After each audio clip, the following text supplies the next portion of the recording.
Ajokirsu kästi osa 3. Hän on täällä taas. Meinaan lähdetään heti alusta liikkeelle. Kuunnellaan pysäyttävää Beagleä.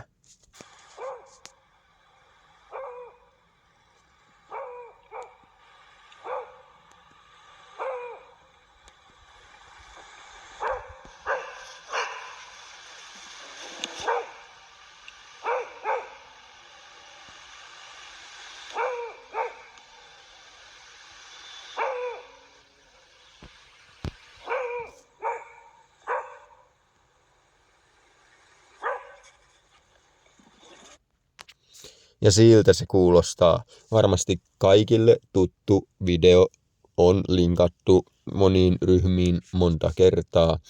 Tolta kuulostaa jäniksen seisontahaukku. Sitä ei välttämättä kovin monet ole päässyt todistamaan. Mutta sen sijaan aika monet on päässyt todistamaan sitä, kuinka maaseutu pikkuhiljaa pysähtyy.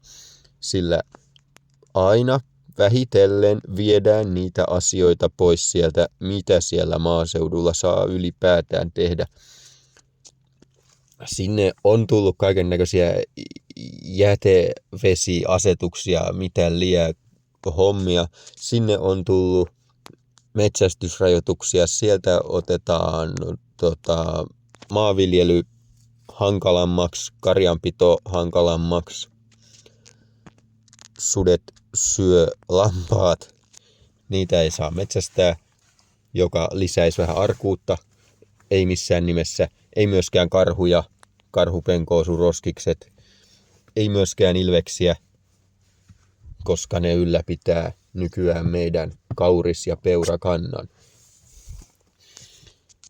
Eli pikkuhiljaa se autioituu. Mä muistan, oli vuosi 2015, 2014 ehkä pikemminkin.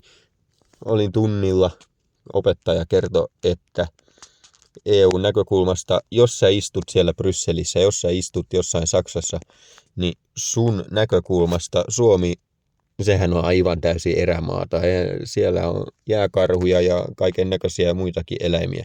Ei siellä, sitä voidaan pitää ikään kuin hiilinieluna siellä jossain kaukana. Ei hakata edes metsiä. Sekin jäi pois maaseudulta pikkuhiljaa. Pikkuhiljaa kaikki toiminnot, mitä siellä yleensä normaalisti on tehty tai harrastettu, ne on kielletty. Jatkossa saat keräillä postimerkkejä, mitäli niitä sieltä metsästä löydät, ja postikin tulee vain ehkä kerran viikossa.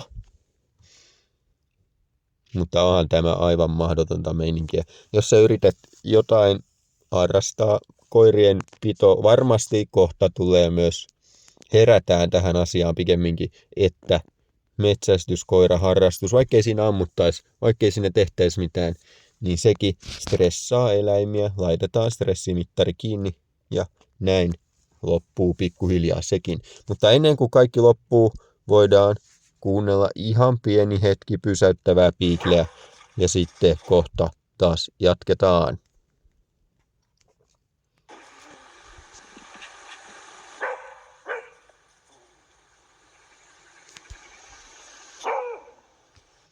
No niin, ja nyt voidaankin käydä seuraavaan aiheen pari, nimittäin Ruokaviraston rekisteri ja miksi se ei kerää laajan kansan suosiota ollenkaan.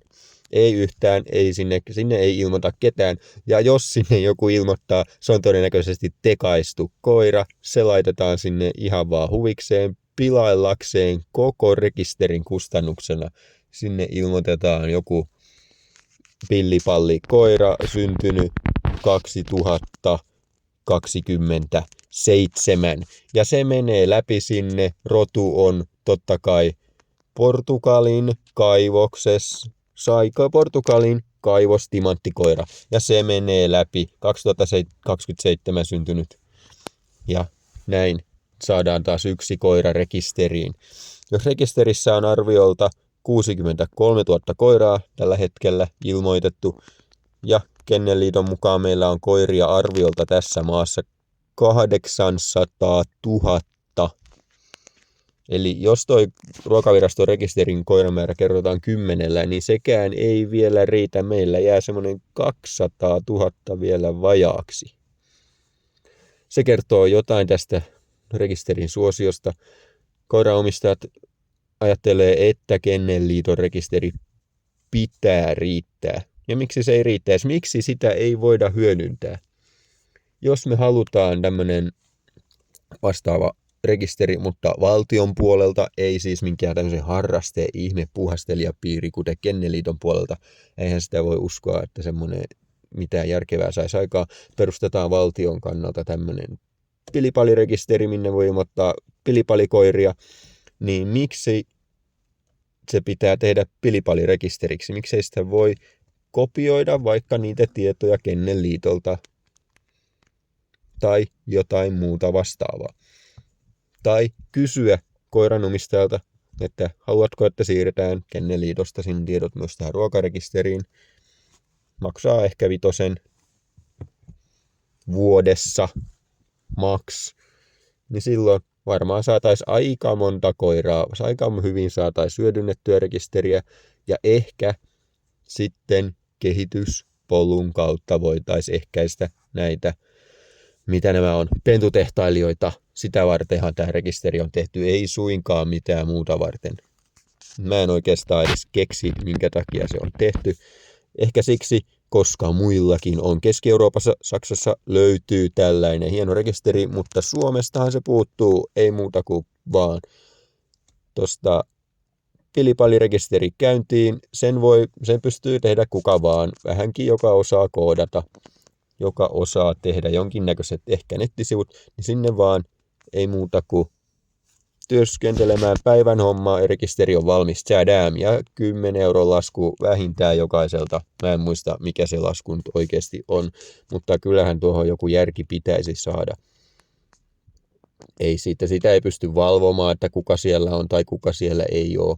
Ei siinä ei ole niin mitään päätä eikä häntää. Mä en ymmärrä, miksi sellainen piti taas jälleen kerran tehdä. Ja miksi, sen mä ehkä ymmärrän, miksi sellainen piti tehdä. Mutta miksi se pitää tehdä näin hankalalla tavalla? Vai halutaanko tässä hankaloittaa siellä maaseudulla asuvia koiranomistajia, kun niiltä on viety jo kaikki muukin hommat aina vaan vaikeammaksi, laitetaan polttoaine kalliiksi, ei hakata metsiä, ei tehdä elinkeinoa, ei harrasteta, ei puuhastella, niin otetaan vielä tämmönen pikkukoirarekisteri ihan vaan niin kuin mausteeksi tämän kaiken hyvän päälle. Ihan vaan sellainen pikkusahrami siihen riisin päälle. Ja pikkuhiljaa alkaa olla annos valmis. Muutetaan kaikki kerrostaloon yksiöön, eikä poistuta muuta kuin töihin ja kauppaan.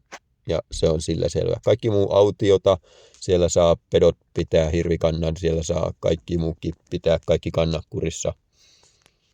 Merimetsot pitävät särkikannat kurissa ja hoitavat kalastuksen. Mutta ei mitään.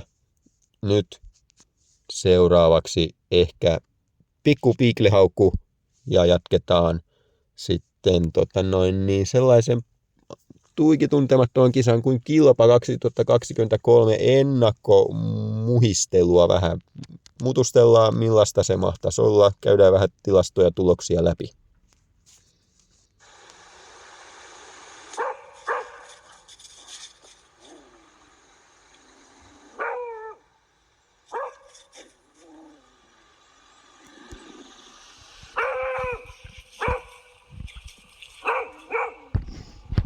No niin, eiköhän se Piikle. Piikle itse asiassa jopa vähän murisee siinä, kun jänis juoksee häntä kohti, että älä tule tänne tai muuten tulee könylöily. Se lähtee juoksemaan suoraan kohti koiraa ja koira karkuu ja sitten pysähtyy ja taas katsotaan, että missä se on, seuraako se perässä, ei kai seuraa muristaan.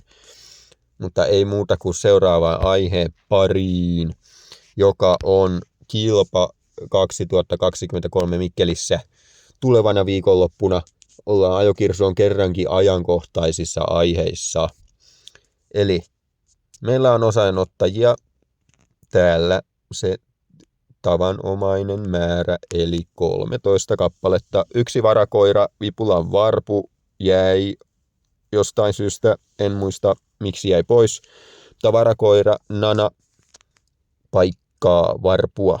Sikäli harmi, että Varpu olisi ollut todennäköisesti aika lailla näin ennakolta ajateltuna kärkipään koiria ehdottomasti. Vipulavarpun pistekeskiarvo, kaikkien koekäyntien pistekeskiarvo ja koekäyntiä yhteensä 9 kappaletta, on 73,29. Eli ajaa keskiarvoisesti ykköstuloksen joka kerralla. Ja se on ihan korkeimpia, mitä on koko kilvan osanottajissa.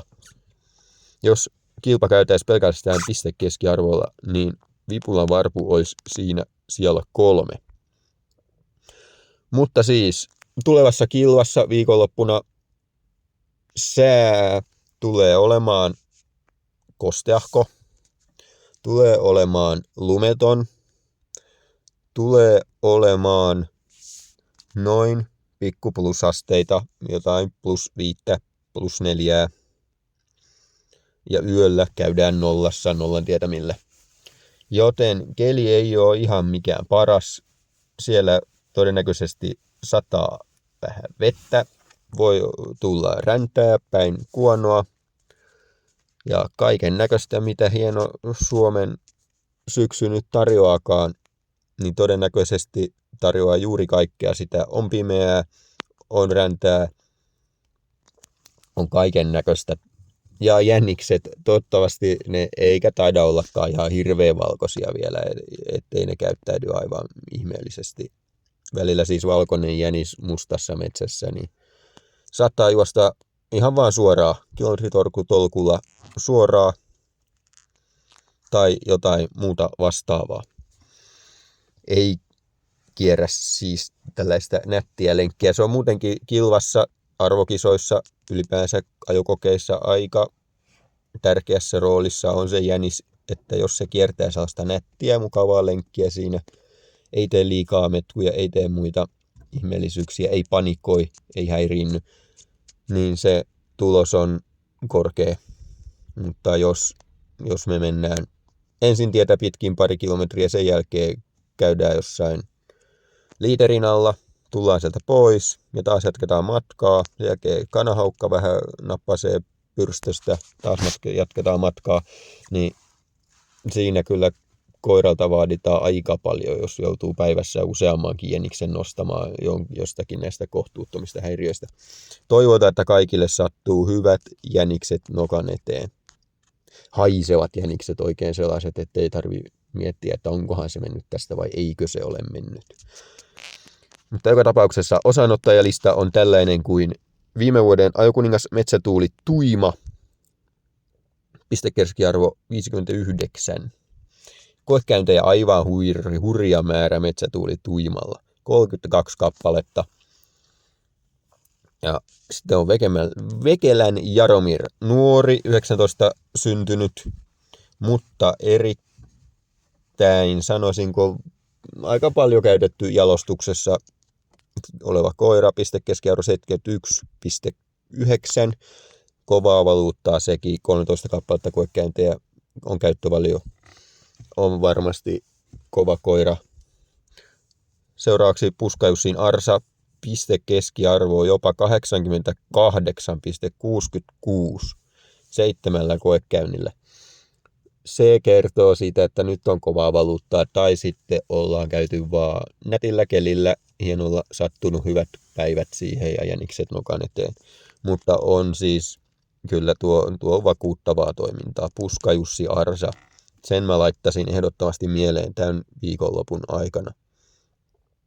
Ja myös Arialin ajatus, pistekeskiarvo 65,8, peräti 29 kappaletta koekäyntejä.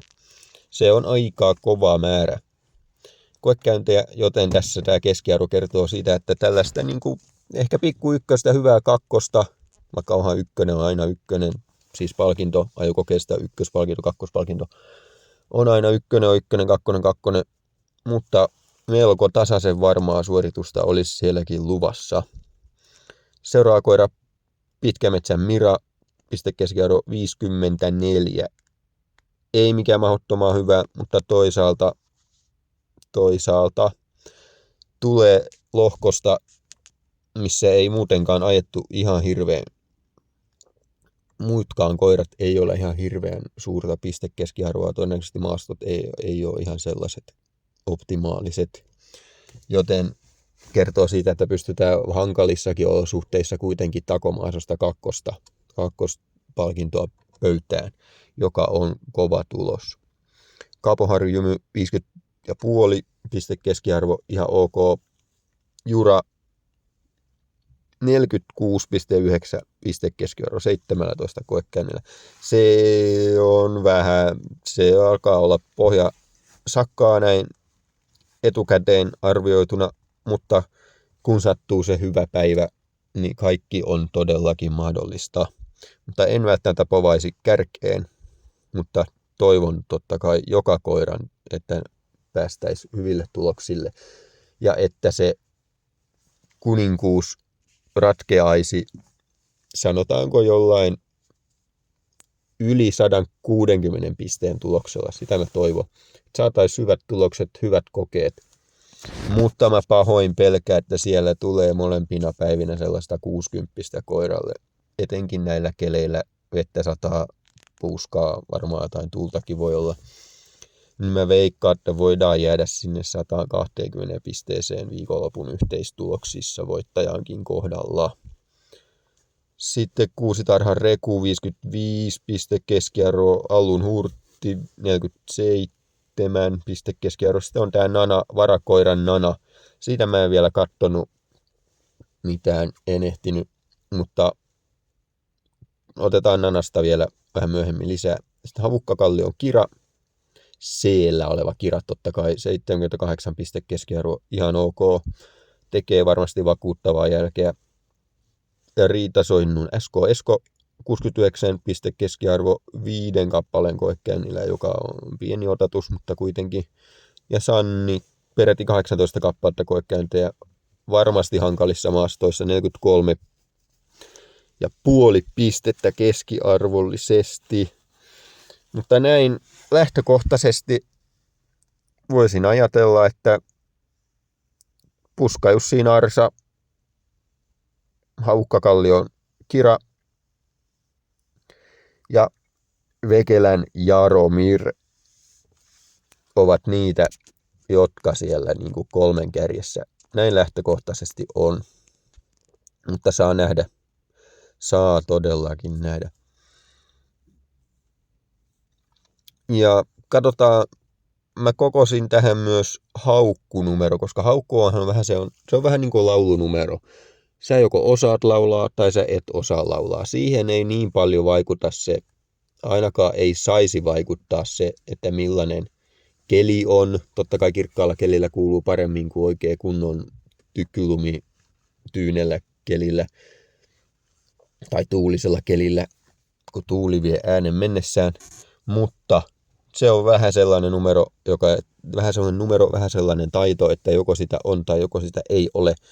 Ja parhaimmat haukut on Vekelän Jaromirilla 90 yleensä haukusta sekä sitten hyvänä kakkosina jaetulla tulee Puska-Jussi Arsa, Rialin ajatus. Sieltä nousee myös sitten Riitasoinnun SK Esko. Niillä on kaikilla 8-9 haukkunumero, joka on erittäin hyvä sekin. Ja aika paljon antaa sitten haukussa taas tasotusta, esimerkiksi Havukkakallion Kira. 5-6 haukkunumero yleensä kokeissa. Se ei ole ihan hirveän hyvä määrä. Siellä saattaa olla, olisiko kurkussa jotain, olisiko perinnöllinen kurkkukähö. Ääni ei kulje. En tiedä mikä on, mutta kuitenkin antaa siinä aika paljon tasotusta, jos niin useamman pisteenkin on alempana kuin muilla, joilla keskiarvoisesti kaikilla on jotain 7-8 plus sitten, mutta näillä muilla on Vekelän Jaromir, Arialin ajatus, Puska-Jussi Arsa, Riitason SK Esko, heillä on 8-9. Jaromir tietysti parhaalla haukulla useimmiten jopa 10 saanut. Mutta tällaiset on lähtökohdat. Sieltä tulee Trackerin live-lähetystä. Mä laitan sivuille vähän koodia tarinoihin varmaankin pistän molemmista päivistä tulokset ja niin edespäin. Ja se siitä kilvasta. Se oikeastaan melkeinpä siinä koko ajokirsu kästi 3. Otetaanko loppuun vielä pieni pohdinta siitä, että miksi nämä nyt sitten loppu, nämä suurpetojahdit. Palataan vielä vähän siihen. Eli nämähän loppu sen takia, että joku huomasi, onhan näitä ennenkin järjestetty näitä suurpetojahteja, kaiken näköisiä jahteja. Joku huomasi, että niitähän oikeasti järjestetään. Niitä on torpattu nyt aikaisempina vuosina. Mikä vuosi se oli, kun susilupa myönnettiin ja siitä ei mennyt montaa minuuttia, tunti, parikymmentä minuuttia, niin oli jo susi nutullaan ja sen jälkeen lupa peruttiin, saatiin jotenkin torpattua, mutta oli susi jo ehditty kaataa. Se oli nopeaa, se oli tehokasta toimintaa. Mutta siis tämä on ihan täysin käsittämätöntä. Onko se SRVA:n lopettaminen sitten poliisivirka-avun auttaminen, suurriistavirka-avun auttaminen, onko se keino, mitä meidän pitää käyttää?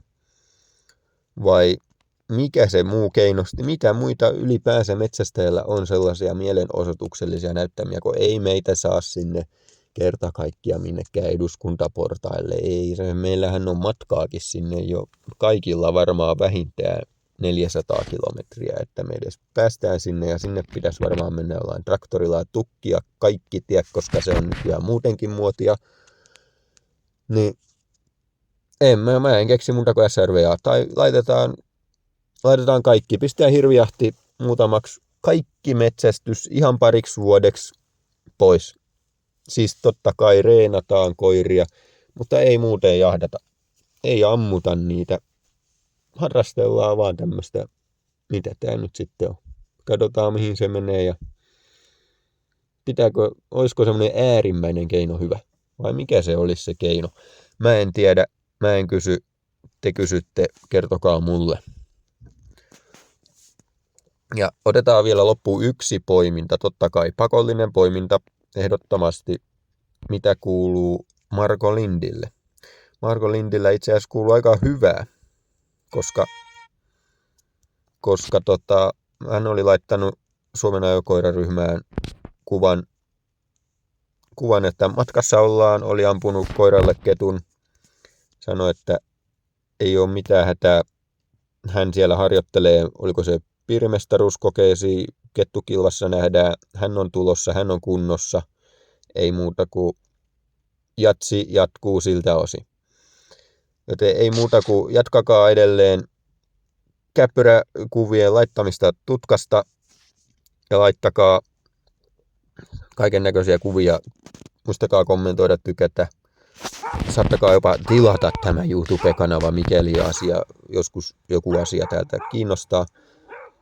Ja ei muuta kuin nähdään ensi kerralla. Tämä oli tällainen pikainen höpöttelytuokio pysäyttävän Beaglen kanssa. Ja ei muuta kuin nähdään kilvan jälkeen. Perataan tuloksia ja mitä siellä tapahtuu. Katsotaan myös ehkä muutama muutakin kilpailua. Tältä erää Ajokirsu kiittää, kuittaa.